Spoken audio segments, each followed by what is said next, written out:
Yeah, on here again, trying to talk about the game that happened last night between Chargers and the Dolphins, and it played out definitely unexpected to see, as far as the win going the Chargers way, but they played probably as overall team one of their best games, and it was against a solid team, a team that a lot of people like real heavy on, as far as their passing attack, their offense. Definitely how it travels. It can go from you know versus all the top dogs in the AFC. They real favorable on. You know what I'm saying? Like everybody could like their chances on any given day. So it was a solid win. You know what I'm saying? They needed a win like that. It's been like a long time, and then it was on prime time, and it was just like you saw all phases. Like I gotta give the coach of the Chargers. You always go in on them. Maybe the fact that the rumors is out there about Sean Payton. I don't know, got him coaching more motivated, because he definitely scheme wise you saw a different scheme out there, even though they were down without their slot corner and Calhoun, and they all pro safety, and still without Bosa, and they still was able to play a solid game defensive wise. Some some stuff you ain't really gonna tell by you just running down the stats. But if you like really watch the game, you saw like the impact of like how the defense was. And so a few things that jumped off the screen was the Chargers was 9 of 18 on third down, and the Dolphins was 3 of 11. And the Chargers was also 1 of 2 on fourth down. Total plays, 78 plays by the Chargers to 49. So they really kind of had a lot of long drives. And it was basically I'm gonna just say the Dolphins had more 3-and-outs. They scored on two fluky plays. Not fluky play, the Hill play in the third quarter. That wasn't fluke. He kept running, and the pass came right there as the cornerback Davis, who was playing a decent job on Hill, he tripped up, and as soon as he tripped, the ball like was touching Hill right in the hands, and he flew into the end zone. And then the first score they had was kind of fluky, because the defense was kind of acting like they heard a whistle, so they kind of was slow speeding it, and then Hill just caught or recovered the ball, and just he took off on him. So aside from them two broken assignments, they played an overall solid game. That a lot of their defenders should get high scores, as far as how they were defending the Dolphins defense, or not defense, but the Dolphins offense. And so time of possession, it was 39 minutes, to 20 minutes. So they did their job, as far as if you want to play an explosive squad, they scoring quick. And so what you could do to slow the game down, you just got to have some slow, methodical drives. And truth be told, if they scored on the first drive, where it was fourth down and they were on the 2-yard line, if they scored right there, then that's you put another touchdown on it. And so it really wasn't a game, though. You know what I'm saying? They really could have had 30 points. And then all the points the Dolphins had, it's like if you negate them, it would have been a blowout. So those scores actually made the score look somewhat respectable and whatnot. But yeah, that jumped off the screen. The box score, when you saw Tua, it was a matchup between a couple of years ago, you know pick 5 and pick 6. And so, the Chargers was high on Tua as well. But Miami went with Tua instead of Herbert, and everything is played out after that, and so throughout the league, everybody pretty much is saying that Herbert's a better quarterback. He got more in his tool bag. Right now, you would say weapons. I'm a slightly get an edge to Miami. I mean, you could tell just by the numbers that that Tua is putting up. He got over 20 touchdowns. He's looking like a solid quarterback. He wasn't looking like that prior to them having Tariq Hill. So, he's been playing phenomenal, that the whole team. Now, yesterday, this one of his like kind of poor performances. He only had 145 yards and a 65 rating, 65.3 rating. Running the ball, which is crazy because, the Chargers really ain't good at stopping either. But they didn't really want to stick to running the ball because, they kind of like a more pass heavy team. So Monster, he had 37 yards, but that was it. Wilson had 26. He had the long one for 20. But aside from that, they was just boggled up all night. And like I said, with Hill, he had the 60-yarder for a touchdown. But you take that away because he had 4 for 81 on 10 targets. So you take the 60-yarder away, and he only had 3 receptions for 20 yards. Waddle only had 2 for 31. So, they passing attack was just non-existent. And like I said, a huge damn surprise, given the fact that the Chargers was missing so many key pieces on defense, So this week it was a lot of passes that wasn't hitting. So some of that was Tua. He wasn't like streaky. This week he was really off. And then some of that was, a lot of people were, hitting the ball and playing some solid defenses. Especially they didn't give them those deep plays, the knockout plays.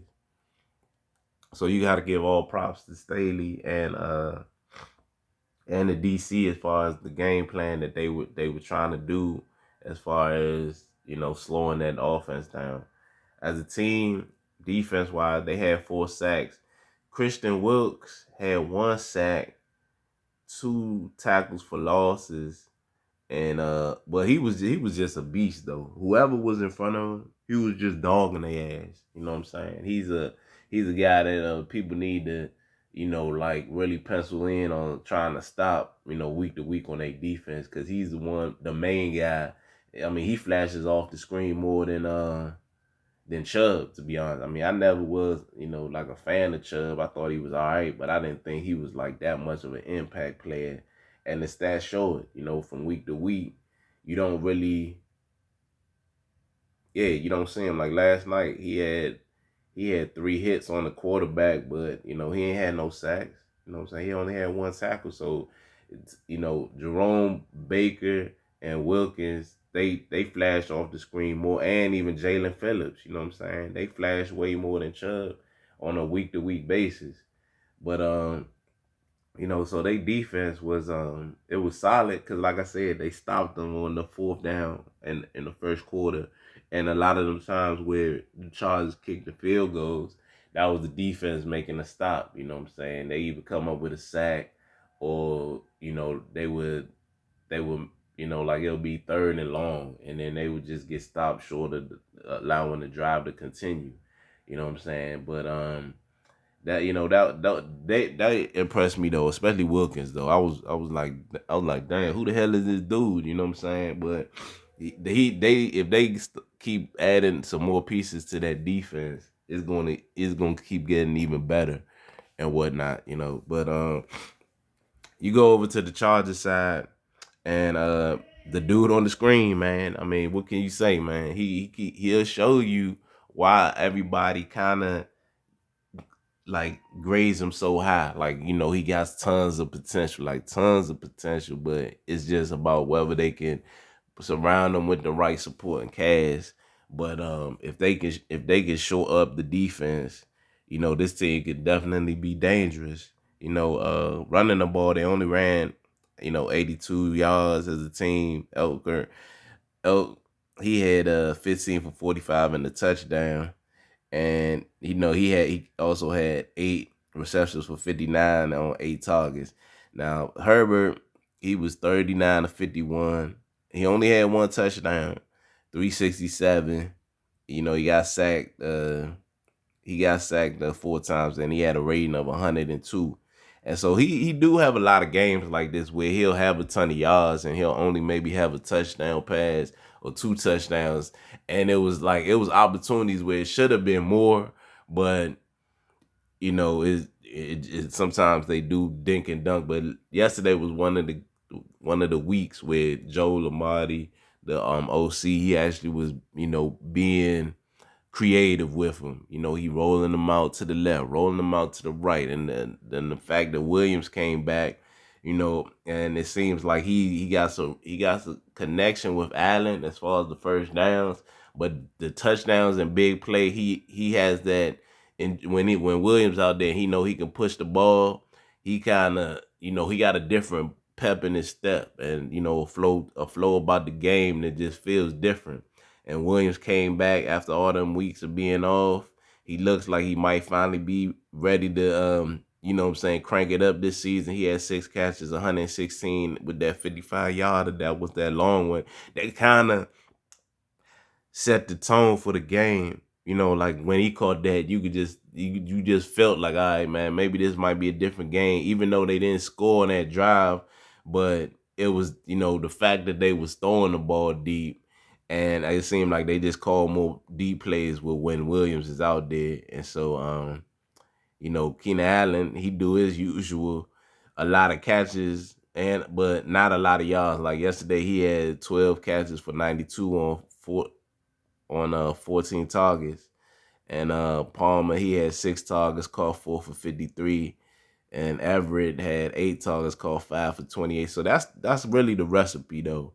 You know what I'm saying? You're gonna really kind of look for them, that's the passing game, and then one of them guys gotta get over 100 as far as, just so they can be in a position like they were yesterday, where they was the one kind of being chased. You know what I'm saying? They wasn't doing no chasing. And most of the games this week, even last week, they had the lead, and then they just didn't have a game plan in the second half. You know what I'm saying? But it seemed like they still was calling aggressive plays. Some of the plays wasn't connecting, but the aggressive play call that you could tell was there. And then the fact that Miami kind of was cold and stuff. They scored the play to Hill, which made the score 17-14, but then, right after that, Charles drove the field and kicked the field goal, which made it 20-14. So they was just in a position of, being chased and whatnot. And then they was getting the Dolphins off the field all night. So defense wise, Morgan Fox, he's a solid rotational guy that's kind of been hustling all year. He got a sack yesterday, and Van Noy got his first sack of the season. So as a team, they only had 4 QB hits, but like I said, situationally, they did most of they earned their money mostly on third down. You know what I'm saying? I'm gonna look at Davis' stats right quick. Davis had 2 pass defended, and he was just playing solid defense all night. One bad play that he did, but aside from that, the fact that he had to play yeah, because I'm thinking if he was. No, I mean, I guess he because they still had Hayward, so Hayward was playing Waddle most of the night, and Davis was mainly manning Hill, which was surprising to me because I thought they would have probably did it the other way, but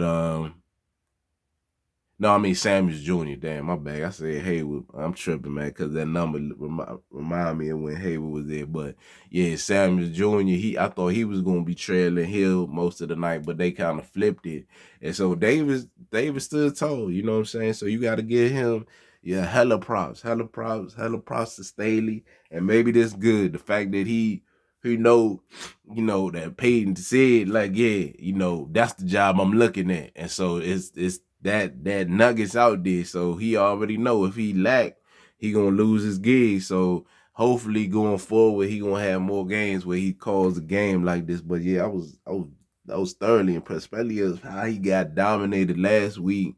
and just like didn't shut neither down, didn't shut the pass or the run down, and that's been going on for the past few weeks. So yesterday they kind of put it all together, and they played great football from the quarterback all the way down to the kicker. So you got to give them much props, and then we'll see if they keep it going.